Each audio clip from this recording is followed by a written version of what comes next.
In this short video, we're going to be looking at device eligibility in terms of migrating off of enterprise firmware to MPP firmware.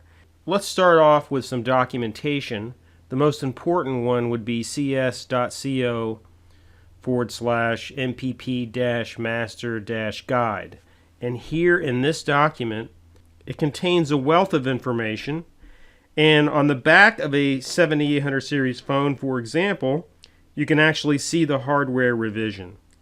And if that hardware revision meets the minimum requirement. So the 7821 requires version 3 or higher, and of course this is version 1. So this contains other information as well, such as for the 7861.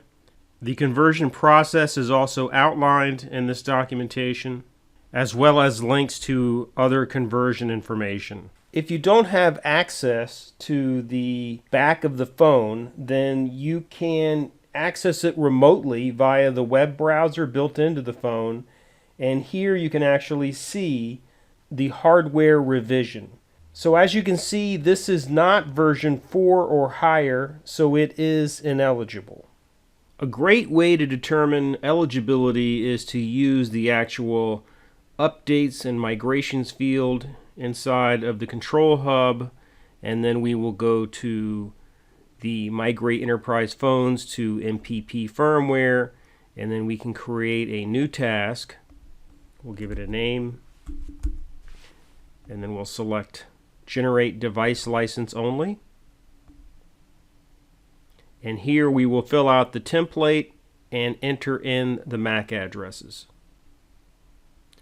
You can see here the default template that is provided. I will now populate this with my values for my phones.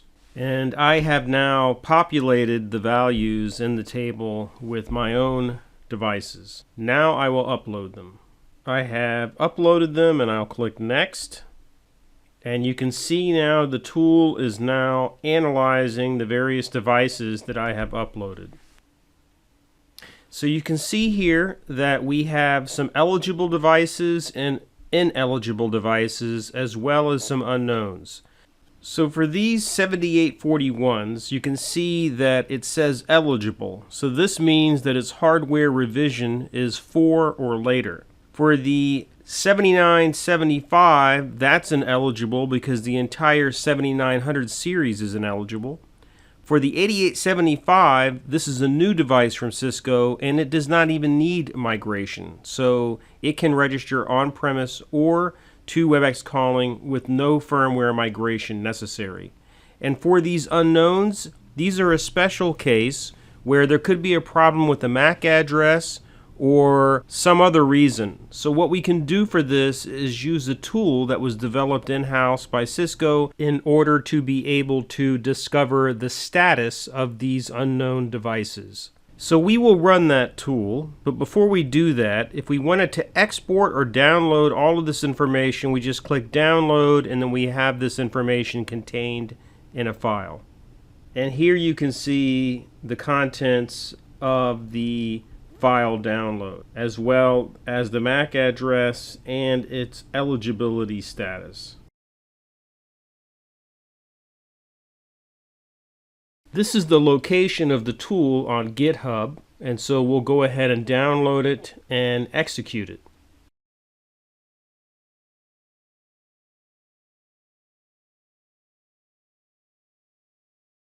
So here's the tool, the Cisco Cloud Readiness Check.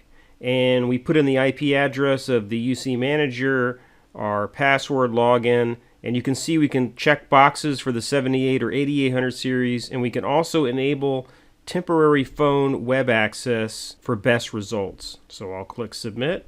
As you can see, it has populated the results here. We can see a MAC address, the model number, the firmware, as well as a serial number and hardware version, and whether or not it is MPP capable. This concludes verifying device eligibility for Webex Calling.